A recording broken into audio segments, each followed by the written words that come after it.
Hello friends, வணக்கம் and welcome to Tamil அரசன் review. இப்போ ரீசெண்டாக பார்த்தீங்கன்னா மஞ்சுமல் பாய்ஸ் படத்தை வந்து ரொம்பவே கொண்டாடிக்கிட்டு இருக்காங்க. அதுவும் தமிழ்நாட்டில் வந்து வேறு லெவலில் ஹிட் ஆகிருக்கு. அது மட்டும் இல்லாமல் கலெக்ஷன்லேயும் வாரி குவிச்சிருக்கு அப்படின்னு சொல்லணும். ஸோ அதுக்கு ரொம்பவே முக்கியமான காரணம் அப்படின்னு பார்த்தீங்கன்னா அந்த படத்தில் யூஸ் பண்ண சாங்காக இருக்கட்டும், ஸோ அதில் வந்து மெட்டீரியலாக கொண்டு வந்த அந்த குணா கேவ் அப்படின்ற அந்த ஒரு இடமா இருக்கட்டும். இதுக்கெலாம் முக்கிய காரணம் அப்படின்னு பார்த்தீங்கன்னா ரொம்ப கொண்டாடுறதுக்கு முக்கிய காரணம் இது மாதிரி ஏற்கனவே வந்து அறம் அப்படின்ற ஒரு படம் வந்துருச்சு நம்மளோட தமிழ் சினிமாலேயே. ஸோ அந்த படம் ஓரளவு தான் கொண்டாடப்பட்டுச்சு, ஆனால் அந்தளவுக்கு பெரிய ரீச் ஆகலை. ஸோ இதை வந்து நம்ம ஏன் தூக்கி வச்சு பேசுவோம் அப்படின்னு பார்த்தீங்கன்னா நம்மளோட கல்ட்டு கிளாசிக்கான அந்த டைமில் வெளிவந்த குணா படம்.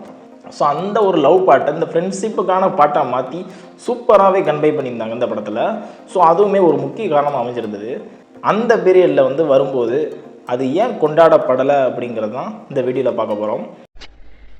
இது அபிராமி, நான் சாமி. என்னடா பேசுற? ஒரு இடமும் புரியலையே. புரியாது, மனுஷங்களுக்கு இது புரியாது. மனிதர் உணர்ந்து கொள்ள இது மனித காதல் அல்ல. நம்ம தமிழ் ஆடியன்ஸ் வந்து நீங்கள் எடுத்துக்கிட்டீங்கன்னா இப்போ வந்து ஒரு புது கண்டென்ட் வருதா, அந்த படத்தை மீம்ஸ்லேருந்து எல்லாத்துலேயுமே பார்த்தீங்கன்னா நல்லா ப்ரமோட்டும் பண்ணுறாங்க. அதை தவிர்த்து பார்த்தீங்கன்னா மக்களுமே ஒரு படம் வந்து பிடிச்சிருந்துச்சு அப்படின்னா மற்றவங்களையும் சொல்லி அவங்களையும் வந்து பார்க்குறதுக்கு சொல்கிறாங்க. ஸோ அந்தளவுக்கு வந்து இப்போது நல்ல கதைகளை விரும்ப ஆரம்பிச்சிட்டாங்க. இப்படி இருக்கிற மக்கள் வந்து அந்த பீரியட்லேயே இந்த மாதிரியான படங்களை வந்து நம்ம கொண்டாடலை அப்படின்னு பார்த்தீங்கன்னா நம்ம தமிழ் சினிமாவில் பார்த்தீங்கன்னா அந்த பீரியட்லேருந்து இப்போது ஒரு 2010-15 வரைக்குமே பார்த்தீங்கன்னா ஒரு கமர்ஷியல் மாதிரியான ஒரு படம் அப்படின்னு எடுத்துக்கிட்டிங்கன்னா அந்த படத்தில் வந்து 4 ஃபைட் இருக்கணும், 3 சாங் இருக்கணும், ஹீரோ வந்து பஞ்ச் டைலாக் பேசணும். ஸோ அந்த மாதிரி இருந்த படங்களை மட்டும்தான் நம்ம ரொம்பவே ரசித்து வந்தோம். ஸோ அதுதான் இந்த மாதிரியான நல்ல ஒரு கதையுள்ள படங்கள் வந்து ரன் ஆகாமல் போனதுக்கு முக்கிய காரணம் அப்படின்னு சொல்லலாம். ஸோ அது வந்து எப்போ வந்து மாறுச்சு அப்படின்னு பார்த்தீங்கன்னா நம்ம கையில் வந்து ஆண்ட்ராய்டு மொபைல்லேருந்து ஐஃபோன்லேருந்து எல்லாமே வந்து வரும்போது தான் அந்த ஒரு மாற்றம் வந்துச்சு அப்படின்னு சொல்லலாம். அந்த காலகட்டத்தில் பார்த்தீங்கன்னா திரைவசனம் அப்படின்னு சொல்லிட்டு ஒரு படத்தை வந்து தேட்டரில் ரிலீஸ் ஆகுதுன்னா ஒரு நிமிஷம் 2 நிமிஷத்தில் வந்து ரிவ்யூ சொல்லி முடிச்சுட்டு போயிடுவாங்க. அந்த ரிவ்யூவில் பார்த்தீங்கன்னா ரொம்பவும் அந்த படத்தை வந்து மட்டமாகவும் பேச மாட்டாங்க.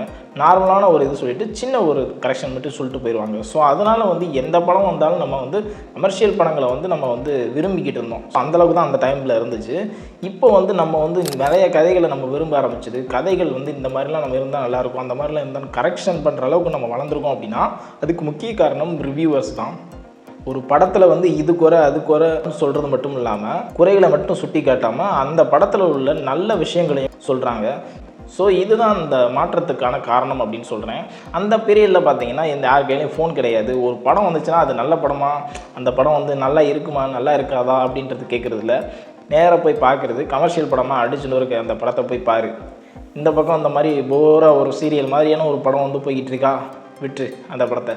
சில படங்கள் வந்து அதில் தட்டி தடுமாறி ஏதாவது 1-2 படங்கள் வந்து ஹிட் ஆகியிருந்திருக்கும். மேக்ஸிமம் வந்து நிறையா நல்ல படங்கள் வந்து விடாமல் போனது மேக்ஸிமம் பார்த்தீங்கன்னா கமலஹாசன் அவர்களுக்கு தான். ஸோ அவரோட படங்கள் பார்த்தீங்கன்னா ஒவ்வொரு படங்கள்லையும் வந்து ஏதாவது வித்தியாசமாக பண்ணிட முடியுமா அப்படின்னு சொல்லிட்டு அவர் டேரக்டராக இருந்தாலும் சரி, அவர் வந்து ஆக்டராக இருந்தாலும் சரி, அந்த படத்தில் கரெக்ஷன் பண்ணி கரெக்டாக புதுமையான விஷயத்தை வந்து அந்த படத்தில் வந்து கொடுப்பாப்புல.